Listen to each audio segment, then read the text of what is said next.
pire est à venir selon Emmanuel Macron, le chef de l'État français, qui s'est entretenu il y a quelques minutes avec Vladimir Poutine. La situation va s'aggraver parce que les Ukrainiens n'ont pas dénazifié. Et la réponse d'Emmanuel Macron, ça a été « tu te racontes des histoires et tu cherches un prétexte pour envahir l'Ukraine ». On peut s'attendre aussi, au regard des mouvements des troupes russes, à des situations peut-être de siège de grandes villes. Rappelez-vous Alep, rappelez-vous Grozny, etc. Et là, ça peut devenir très grave. Donc le désastre continue. C'est un cauchemar. Il faut absolument fermer le ciel ukrainien, parce qu'ils sont en train de tuer notre peuple. Depuis le début du conflit, des avions de renseignement sont aussi mobilisés, tout comme des avions pour la livraison d'armes et de transport de troupes.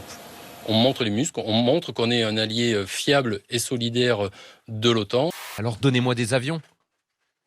Sinon je ne peux pas lutter.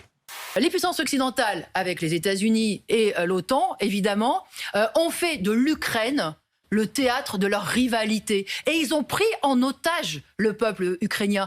Et on voit très bien d'ailleurs que de George Soros à BHL, en passant par Hollande et Macron, tous ces gens qui défendent un même monde, sont des gens qui estiment qu'il faut arracher l'Ukraine, la ramener du côté des occidentalistes, pendant que tous les slavophiles sont des gens qui sont des méchants. Leurs militaires ont amené des incinérateurs pour assurer la crémation de leurs propres soldats, ce qui est affreux. Il y a quelques mois de cela, qu'en pensait la grande majorité de la population ukrainienne? Eh bien que Zelensky les laissait dans la misère, les laissait dans la pauvreté, ne s'occupait pas effectivement de leur sort et finalement travaillait avec les oligarques ukrainiens. La majorité des Ukrainiens ont été intimidés. Et leurs cerveaux ont été lavés par une propagande. Place de la Liberté à Kherson, alors que des chars russes occupent les lieux, des Ukrainiens les défient au cri de gloire aux héros de l'Ukraine. L'un d'entre eux se saisit de 2 drapeaux ukrainiens retirés d'un bâtiment par les soldats russes. L'homme les brandit courageusement au milieu de la place sous les yeux des Russes. Il a choisi son camp, mais quel camp ? Le camp, effectivement, d'une Europe libérale dans laquelle il s'agit de dire... le camp de la liberté. Oui, si vous voulez appeler ça la liberté. Mais c'est la propagande qui nous dit que c'est le camp de la liberté. Ce n'est pas nous. C'est votre ministre des Affaires étrangères, Jean-Yves Le Drian, qui a évoqué la menace nucléaire. Là, c'est une rhétorique qui est complètement inadaptée, irresponsable et disproportionnée. Leur souci, c'est leur influence économique, de positionner leurs pions, leurs intérêts à eux. C'est des affaires de gros sous.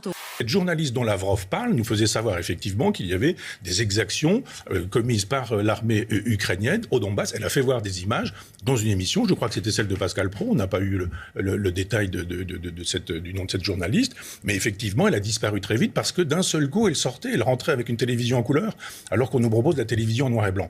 Une lettre aux Français tenant en 1 page et demie. Emmanuel Macron prend la plume pour se muer en candidat. Ambiance de campagne au salon de l'agriculture. Marine Le Pen était en opération séduction hier avec un arrêt au stand outre-mer très remarqué.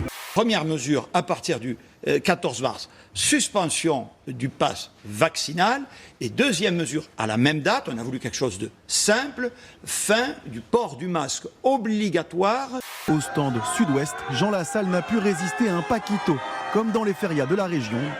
Mais sur ce coup, le Béarnais semble peser un peu plus lourd que dans les sondages.